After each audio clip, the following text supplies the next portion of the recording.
only to wake up at the house a family rented for the wedding. Misty thinks they are cheating on her because she runs out of the room to wake up Niles and tell him to come with her. Before he follows Sarah out, Niles tells her that she is the one who is cheating on him. They get in her car and drive away while he says that he does not know what is going on, that it could be limbo or a glitch in the simulation, and that is why he has given up and accepted the fact that nothing he does actually matters dozens of times over. Sarah thinks this is a dumb idea because then they would not have a reason to live, but Niles says they have no choice but to keep living because dying just starts the day over again. He has tried to kill himself dozens of times and it has not worked. Again, Sarah does not pay attention to him, and when they hit a truck, they both die. The day starts over again, and while Sarah comes to terms with this, Niles takes her to a bar in the desert. Niles dares a local woman named Darla to a game of darts after telling her about the time he got all the way to Guinea by eating crystals. He has played this game so many times he knows how to shoot exactly. However, he fails when Sarah remembers the crazy guy with the bow and asks him about him. Niles then tells Sarah the story about the crazy guy with the bow. A lot of resets ago, when he was still learning how things worked, he met Roy at Abby's wedding. Roy was one of Abby's relatives. After talking and having a drink at the bar, Roy told Niles that the wedding officiant had some drugs in his pocket. Niles cut the officiant off in the middle of his speech to take the drugs. They took drugs together in the bathroom and laughed like idiots about it. Then they danced at the party before going to the desert to look at the stars. When Roy told him it was the best night ever and he did not want it to end, Niles took him to the cave so he could join the time loop too. Roy did not like being in the loop at all, and ever since, he's been after Niles to get his own back. Since he does not live nearby, he only shows up every few days, and when he does, his payback can be very violent and cruel. This is why Niles said he would never bring another person into this life again. Sarah's case was a mistake. She also thinks that Niles should talk to Roy because he cannot stay away from him forever, but Niles does not agree. After the bar, they eat lunch at a burrito cart, where Niles gives a kid extra money. He is selling small things because he no longer cares about money. Sarah asks him if he has taken advantage. Niles asks him if he is aware of the situation and has slept with other people. He says yes, which makes him talk about all his lovers. He has slept with Misty, the bartender, Darla, and even Jerry just to find out what it is like to be a guy. He also talks about Howard, but only to trick Sarah about that. He tells her that they have never slept together, and they agree not to do it now that they are stuck together, and it would only make things weird. Niles wants to go back to the party, but Sarah will not let him. She says that love is not real, and that people only get married because they do not want to be alone. She also will not tell Niles about her own close relationships. Then she has an idea. Maybe she is stuck in this loop because of karma, and to get out, she needs to do something really selfless, like Tala did by giving her bone marrow. The two go back to the wedding, where Sarah, as a bridesmaid, stops the ceremony to say something to Tala that makes her very angry.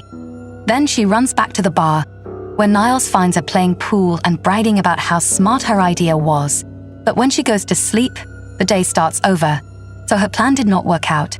She says that life is pointless, and then goes to pick up Niles at his bedroom, where Misty again thinks he is cheating on her. Then, Niles and Sarah start spending their days together, trying to find something to do with all of their free time. They sunbathe at the pool of a neighbor's house while the owners are on vacation. They rent guns and learn to shoot. They drive wildly. They even sneak into a plane and fly, but it crashes soon after takeoff.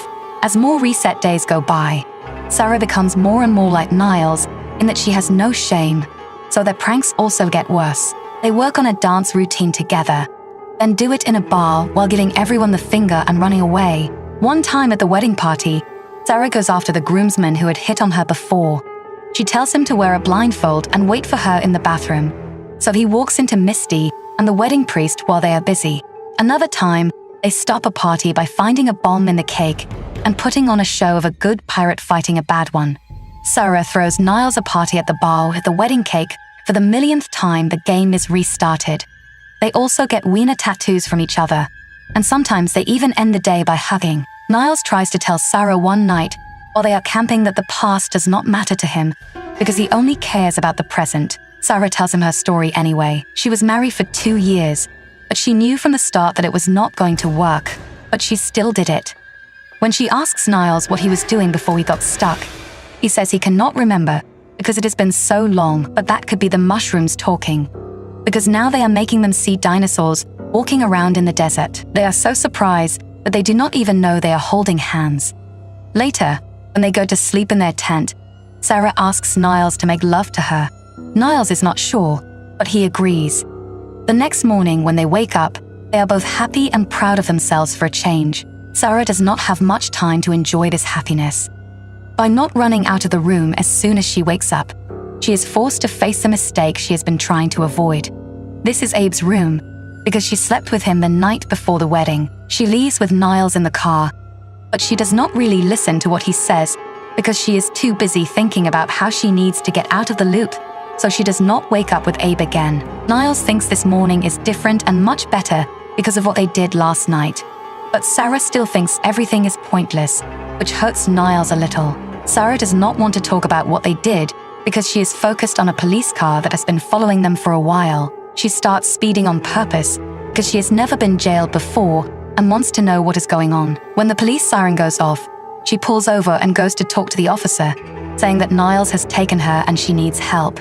At first, he does not want to get out of the car because he thinks the cop might be Roy. When he finally does get out, he sees that he was right to be suspicious, but he does not have to worry about getting shot this time because Sarah gets in the police car and runs over Roy, because death does not mean anything either.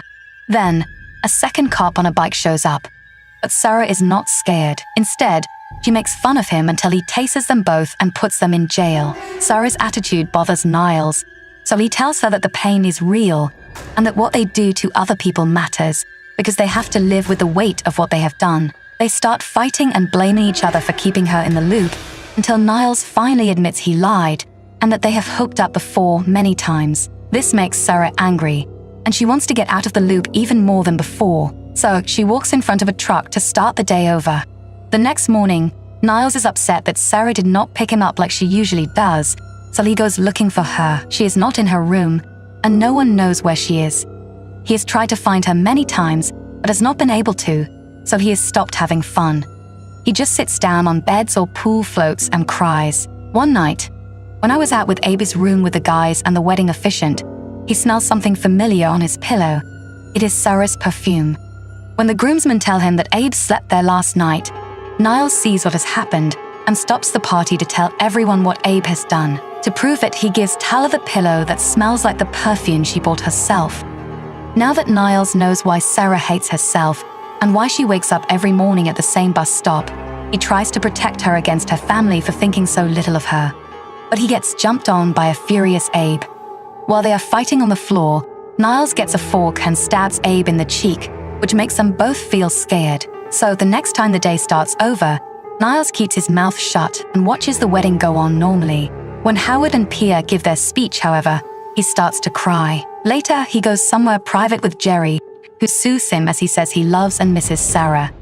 Niles is sick of living this way, so he goes to Roy's house to turn himself in. However, Roy does not look as angry as he usually does. He calls him in and offers him a beer while showing him his great life, 2 kids, a beautiful wife, and a great house. He used to be angry at Niles because he would never see his children grow up. But after Sarah sent him to the hospital, he has a new outlook.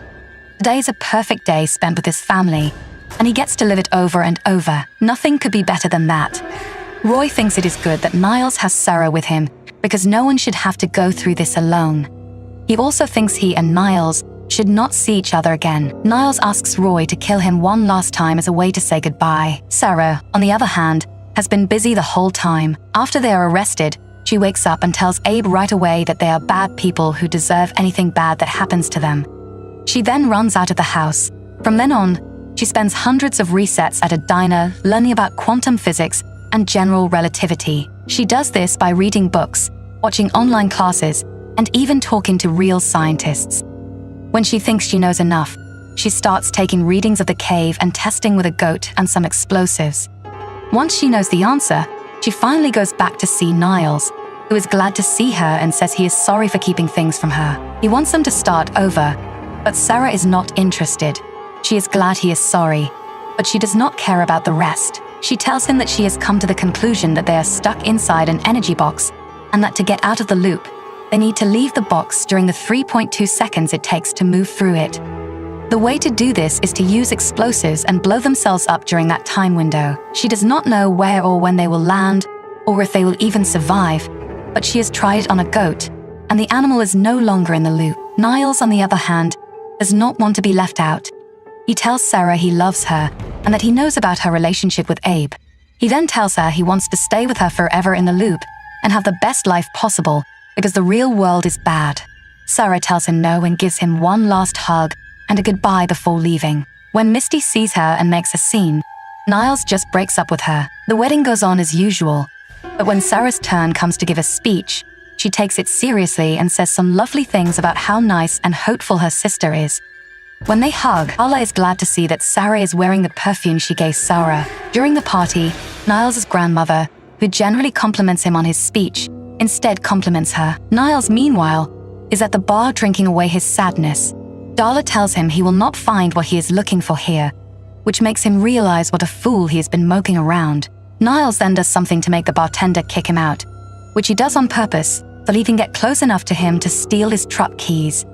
He starts driving to the cave, but gets a flat tire on the way. When he realizes he is close to a shooting range he has been to before, he tells the owner he is the owner's son, using what he has learned from those trips.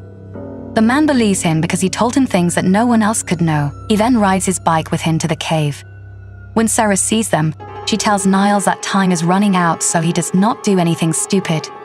Niles did not get to give a whole speech, just one sentence, so he says he was nervous, but now he is not. Understood that life has to be shared, and he would rather die with Sarah than live without her. Sarah also tells him she wants to be with him, and the two of them walk into the cave holding hands. Sarah tells him she loves him too, and then she kisses him and sets off the bombs. When they wake up, they are glad to see that they have, in fact, been taken out of the loop. The next day, they are still happy, so they hang out in the pool. Quite surprisingly, the next day, the family who owns the house comes back and catches them in the act. While this is going on, Roy, who is still out of the loop, goes to the wedding party. Hearing Sarah's message about her idea, he tries to talk to Niles, but does not know who he is. Roy laughs at this turn of events and asks for a drink with a lot of alcohol in it.